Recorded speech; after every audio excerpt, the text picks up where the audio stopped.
Welcome back into Talking Fitchburg. Joining me today for the Better Business Bureau in South Central Wisconsin. It is my friend Tiffany Schultz. Tiffany, welcome back to the show. How are you doing today? I'm great. Thanks for having me today. You're not sick of us yet, right? Because you've been here all month long now. So, are you tired of talking to me yet? Not yet. Not yet. Okay, well, that's good because we got one more topic for your back to school, and that is back to school shopping for tech supplies. You had mentioned it already when we were talking a little bit about getting your back to school supplies, about shopping early and legit shopping and everything. But technology throws a new twist into it, and you talked a little bit about this too. But with the supply chains being kind of out there and being a tough thing, but we need more of the technology because of school and the way we are today. Technology is kind of the everything when you think about back to school, then compared to pen and paper. Technology is a big part of the educational experience, and it starts in kindergarten when our kids start using iPads, and it just continues. And before you know it, they're issued a Chromebook and they're bringing it home. And sometimes we need to pay for that technology. And what we're doing is paying for that technology by digital means. So technology is definitely here and it's here to stay. But we have some tips as we move forward to purchase those tech supplies that you need. First one is shop with familiar retailers. Makes sense, but why is that important that you go with somebody you know? Super important to buy from who you know, a company that has a good reputation. You don't want to stumble upon a product that has a lower price, but it offers everything that the similar product for more money does. If a deal sounds too good to be true, it probably is. You want to compare when you're purchasing a product, the product warranty, all the bells and whistles that it has, even the shipping time frame. You want your product to arrive before school starts, not after the semester starts. So super important to read that fine print, find out everything that you can, shop around before you go ahead and click that purchase button, especially if you're purchasing from a retailer that you've never heard about before. Next one sounds a little funny, but it's true here. Don't buy from an imposter. What's an imposter?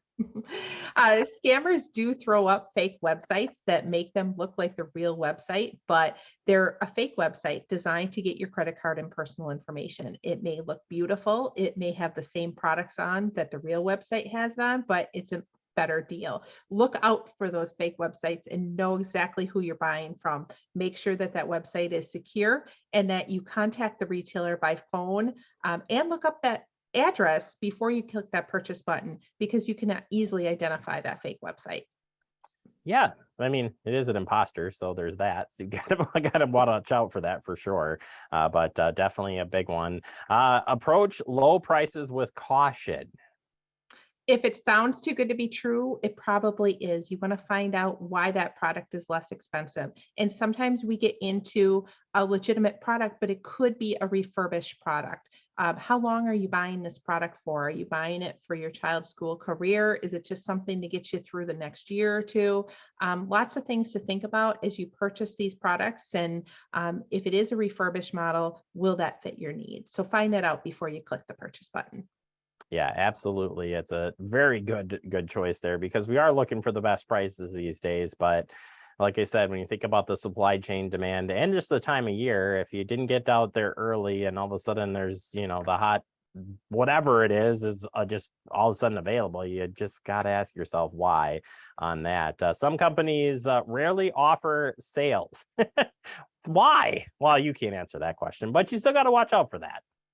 If you're shopping online and this so-called retailer is offering a sale, but you've never seen a sale from this company before, it may be a red flag. So you really need to do your homework on that sale. Is it a legitimate discount? Pick up the phone and call the phone number for the legitimate company, and that can usually be found on a legitimate company's website.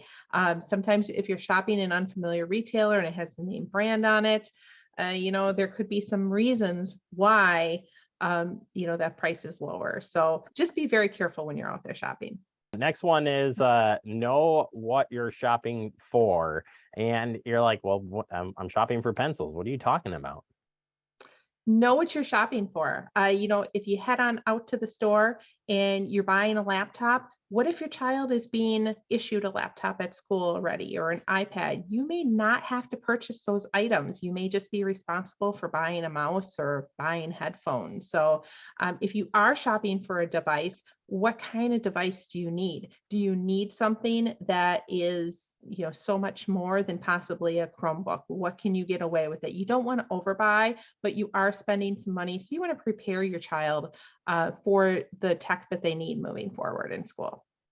And budget too. Like if you have a budget out there, you can stick with that budget. You just might have to do a little extra research. Definitely stick with your budget. There's so many options out there. It's really great to head to the store too, where you can be connected with a technology professional who does this every day for a living. When I'm out there buying a computer, I've always been issued my computers from the company that I've worked with. But it's a great idea to hear from somebody because they're going to know exactly what you need and they're going to be able to steer you to keep you in budget as you're out there shopping rather than looking at all these opportunities online that can sometimes get overwhelming. Yeah, definitely good info on that one. Next one is ensuring you know who the seller is. A lot of times you can get on to some of your name brand stores and find out that it actually is a third party seller as you're online. So you got to watch out for this. There's a lot of third party sellers online, and we're just not talking some of the biggest retailers that we know. We're talking about some of the big box stores. You think that you're ordering it from the big box store, but you're really not. You're ordering it from a third party seller. So, who is selling that product? Do research on who is selling that product. You're going to know, but you need to click into that listing and do a little bit more research because you're not buying it from the big box. You're buying it from the third party. And as you dig in and do more research, you may find some things that want you to shop elsewhere on that third party seller. All right, Tiffany, you have done a great job with giving us some wonderful tips for getting back to school. I have a lot of work to do now that this is the last week and it's almost September. I'm kind of in trouble, but there's still time to get out there and get it done. But you have done a great job sharing all these great tips. We appreciate it. If people want to learn more about the Better Business Bureau or all of the great things you shared with us, where can they learn more at? Head on over to bbb.org. Tiffany, you're a lifesaver. Thank you, thank you, thank you. We'll check in with you next month. Go buy that laptop. Yeah, you're right.